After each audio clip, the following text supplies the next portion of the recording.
Hello again and welcome back to another one, and today we have a couple of topics to cover, from Eminem's new record for the 2020s decade on Billboard that was set just in time for his Rock and Roll Hall of Fame nomination, a testament to Eminem's longevity since his debut, as 25 years from your first project is needed to become eligible for a RockHall induction. And with this good news comes some bad news, as we have to give it up to outlets to start problems when Eminem is involved. And before we dive into the details, if you enjoy content like this, don't forget to hit the like button, subscribe if you're new, and find me on social media at ETLifestyle_web. So we'll start with the good, and this week it goes. Eminem's Music to be Murdered By has now spent 2 full years on Billboard 200, the first 2020s album to achieve this milestone. And over on Reddit I see that some miss the significance of this milestone. Y'all need to realize that any album that came out in January of 2020 is only now just 2 years old. Other albums released after Music to be Murdered By will soon join it on this list. A correct observation that misses an important point. Albums from artists who have been popping for decades typically don't stay this long on the charts regardless. For instance, check out Jay-Z's albums. None so far have managed to hit 100 weeks on the chart, and his equivalent of Music to be Murdered By 444 released over 20 years after his debut, and it dropped out of the chart after 28 weeks, so you get my point. Now that I've given some context, you know this doesn't sound right from Reddit. This isn't as impressive as it sounds, because Music to be Murdered By is one of the only albums released early enough in the decade for this milestone. When you realize that none of Jay's albums have reached 100 weeks on the chart, you get some perspective on how impressive this is for an artist who's been out for over 2 decades.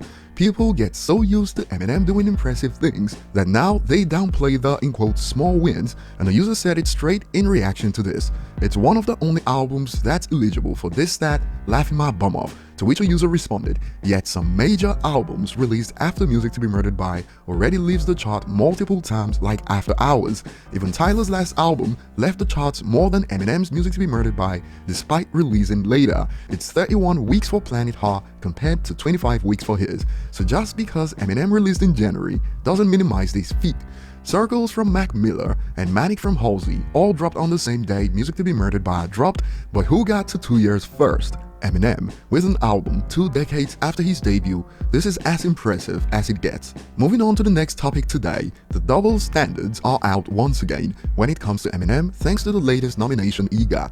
In fact, it was trending for nearly the whole day after the news, and we saw a lot of salt on social media, and Rolling Stone decided to jump in to stir the pot with this baiting article.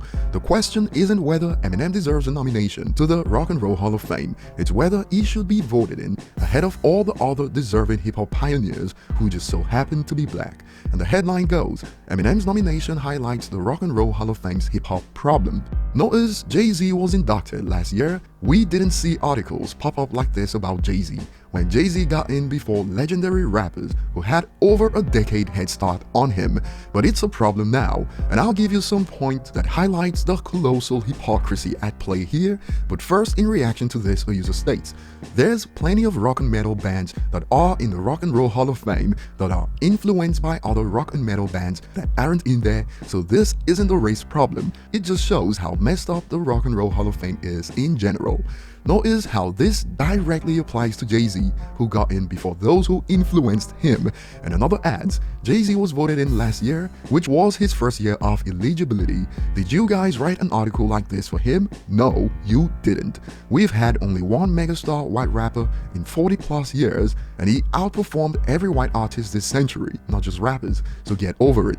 And some actually think using Eminem in this article makes sense. Phenomenal job as usual. Never been to the hall, but if Eminem gets in before Rakim, I'm bringing a picture of him with me to Cleveland and taping it up next to M's photo. And the hypocrisy is staggering, a user expands. I didn't see this kind of concerns when Jay was introduced before Rakim, and it was more of the same. Another great article with solid reasoning on how so much hip-hop greatness is overlooked. Them stands still gonna be in their feelings, lol. Which got this? Last year the same had to be said for Jay-Z, who was inducted before Rakim or Big Daddy Kane. Where were you? You waited for Eminem to make the remark, good shadist that you are. And since this has been turned into a color issue, where's the outrage right now for African artist who was popping over a decade before hip-hop became a genre? Fela Kuti, the pioneer of the genre, where Drake got his biggest international hit from, who should have been inducted before any hip-hop artist should have been considered. Yet Rolling Stone didn't write articles about that being a problem until Eminem got nominated. And here's what you can do about this. Perhaps this will lead to more articles crying when Eminem gets inducted. Head over to this page to vote for who you believe deserves to get in. That will be all for now. Share your thoughts below. Thanks for watching and see you on the next one.